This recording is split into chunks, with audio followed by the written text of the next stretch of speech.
Yes po, muli po isang magandang araw mga kabarangay.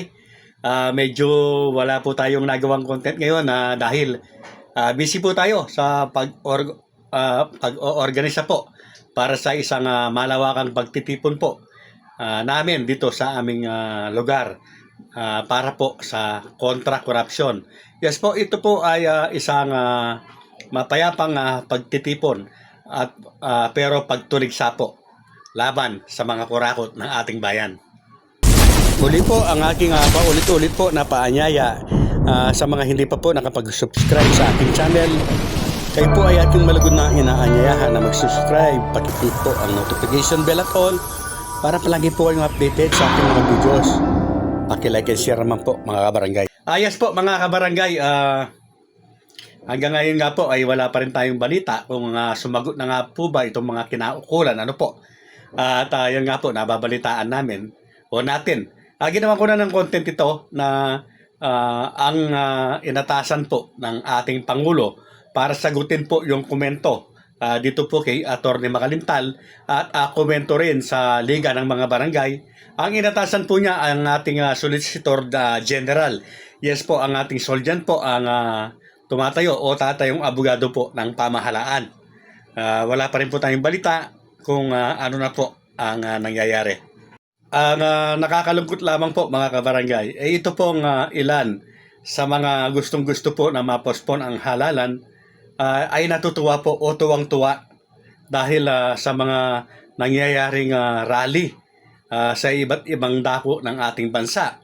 At parang pinapanalangin po, hindi naman po lahat na siyempre po kung magkakaroon po ng rally o People's Power 3, ay maaaring maging compelling reason nga po yan or maaari pong maging basihan yan para ma-postpone nga po yung halalan sa December 1, 2025.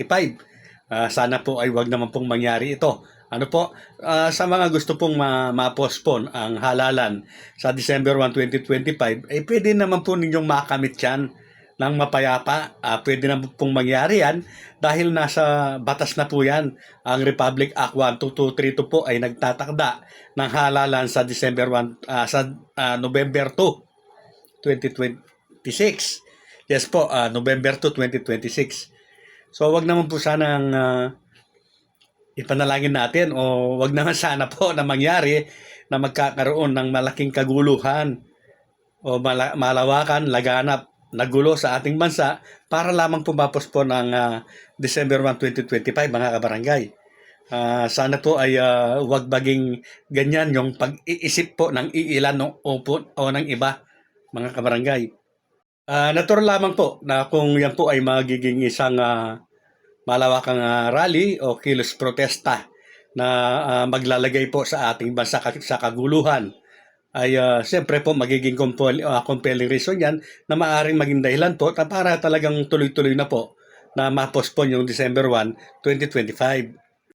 At halos magkasabay lamang po na mangyayari yan mga barangay dahil isang napakalaking kilos protesta po ang inaasahan na mangyayari sa September 21 at September 22 at hanggang 23 ay ang pagbubukas po ng muli ng sesyon ng Korte Suprema at sana nga po ay maging mabilisan na ang kanyang sagot or desisyon na maaaring madeklara na constitutional itong 12232 or unconstitutional.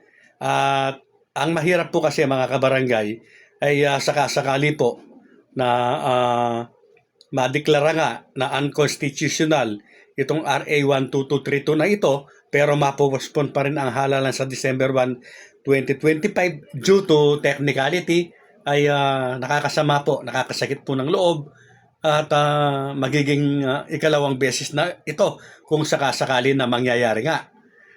Para sa akin po kasi mas maigi po na ideklara na lang o madeklara na constitutional ito pong RA 12232 na ito para matuloy yung November 2, 2026 kaysa madeklara nga na unconstitutional postpone din naman pala yung December 1, 2025.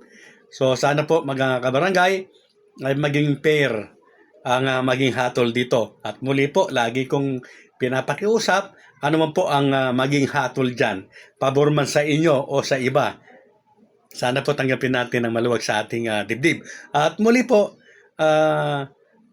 sana mga kabarangay ay mag-isama po tayo sa mapayapang pagtuligsa, sa mapayapang paglaban po sa katiwalian.